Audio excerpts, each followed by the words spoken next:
I'm Salad and I saw Transformers 4 Age of Extinction. It is directed by Michael Bay. And if you haven't seen this movie, I will spoil it for you. This is sponsored by my Linktree. You can learn more about that at the end of the review. The movie starts, we're not following Sam from the past 3 movies. This is a new era of Transformers already. So no Sam, but we do meet Cade, and we do meet Tess, and we have Lucas. First of all, I like Cade. He's an inventor type. He's not paying any bills, and personally, I find it hilarious that like you got his daughter who's like, well, I have to parent you actually. You're not paying any of the bills. Come on, why aren't you paying bills? After this really nice lecture from her, and I'm like, really? You're gonna lecture your father? Like you're his wife? Like, come on, man. Well, I'm not a big fan of Tess. I like Lucas. He seems harmless. But you know what's interesting? Even with having no money, Cade still manages to find a truck, and that truck turns out to be Optimus Prime. And it's like, all right, cool. I like how Optimus Prime is just kind of like chilling in truck form, being all injured and such. If I were a mechanic, which I am not, I would also help rebuild Optimus Prime, even if I didn't know he was that. So Cade, hero, big old hero, like the most heroes dude in this movie so far. And you know what's annoying about knowing that this is Optimus Prime? The government, they want me to, you know what they want to do? They want to call them when they find them. Hey, 20 grand. Oh, you found a guy? All right, we're gonna go get him. We're gonna get him. And then like, I also naturally shouldn't trust these people who are like, oh, well, it'll just give you 20 grand to get rid of a Transformer. Because you wanna know why? They come with like a gun squad, a firing squad. They're just like, and it's like, dude, why? So you know what's interesting about the government trying to shoot you?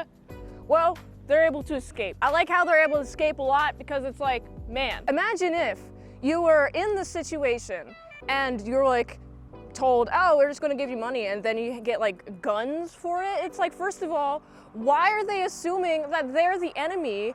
Come on. Oh, and Optimus Prime is here, and he's here to like fight these dudes. And I'm like, for good reason. They're just like kind of here to shoot everything, and it's really annoying how they just keep doing that. Well, anyway, they get out of the barn. Their barn, no good. They're pretty much homeless at this point. Just like Tess mentioned so much. You should have paid the bills. Told you so. And it's like, this isn't a result of the bills not being paid. This is a result of government tyranny. The government in this is very tyrannical. Want to know why? Because they're on the Decepticon side. When I say no good reason, I say that because I think the reason is really stupid. So first of all, they're like, oh, we want to get rid of all of these aliens here. And so they pair with the Decepticons because they want to get rid of the Autobots. But the Decepticons want to transform Earth into Cybertron. What? They're never going to leave. Why? Why are you pairing up with them? Pair with the Autobots. The Autobots are on your side. They're for the good of humanity. But no, let's just pair with the bad guy. And even Optimus Prime is like, totally on humanity's side until humanity is like here to go towards them. It's really annoying. And the more annoying thing is I don't like the Decepticons, and I don't like Galvatron, which they create. Like, first of all, let's just make a new a weapon. Yeah, let's just do little weapons, okay? Okay, we found a technology to create the Decepticons. And you know what's interesting? You can't control it. What? You can't control a metal?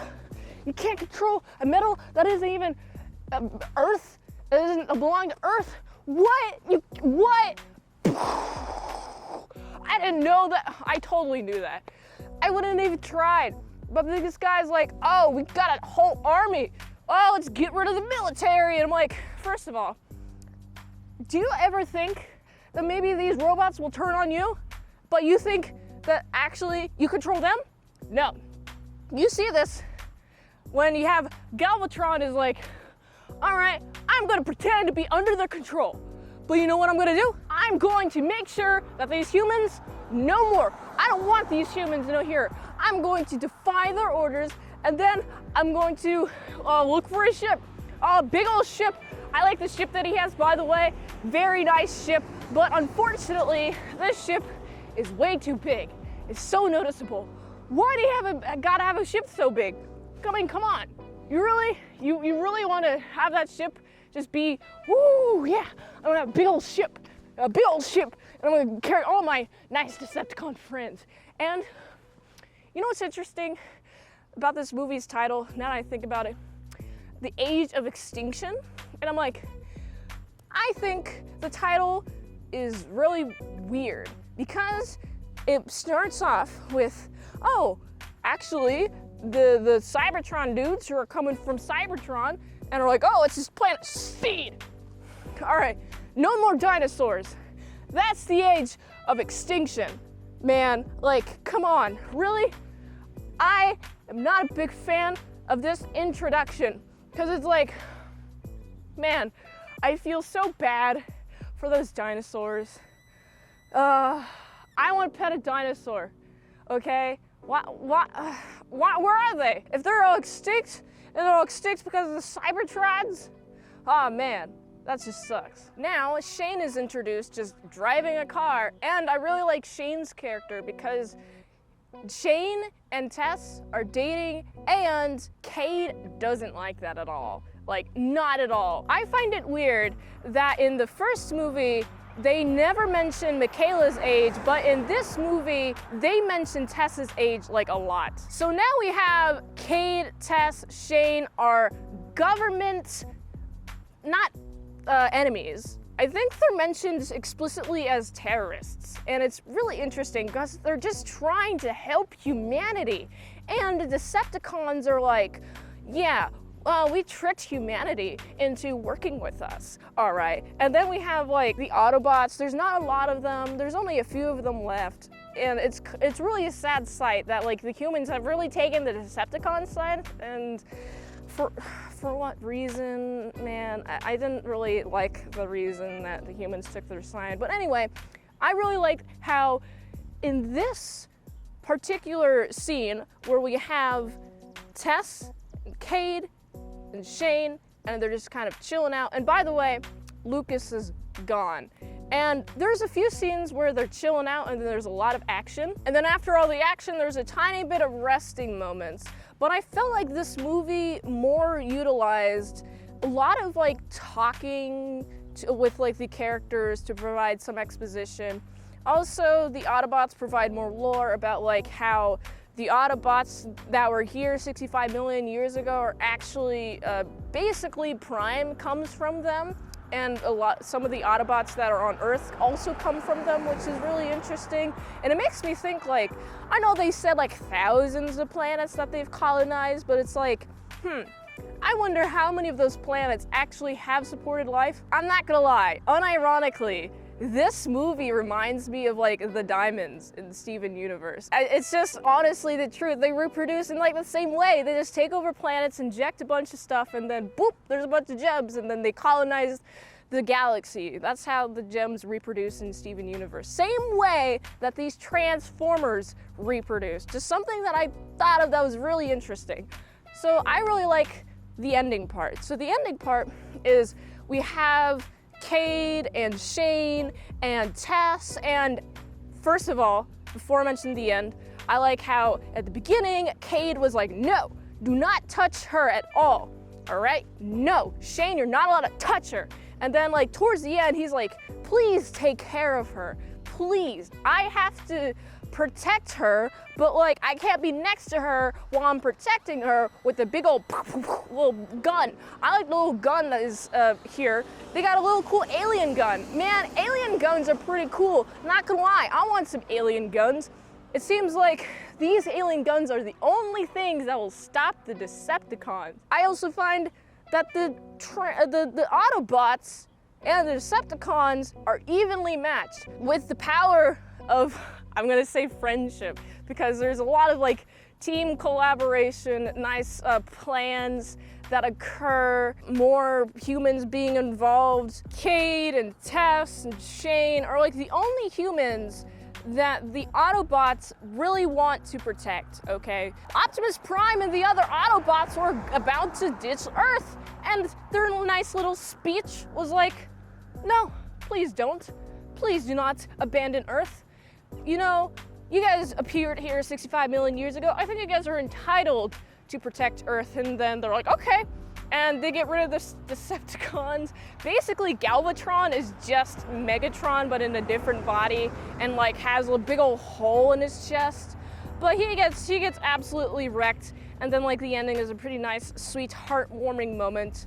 But my favorite part of this movie was when Galvatron got absolutely wrecked, because he's such a big threat.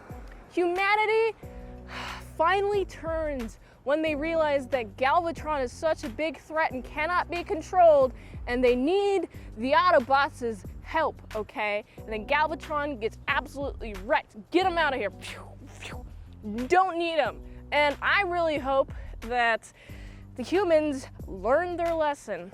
I remember last Transformers review, I was curious about what they would do with the technology if they had this robot technology. Well, this movie answered it, and it's not pretty. Answered my questions, not pretty at all. So there is that.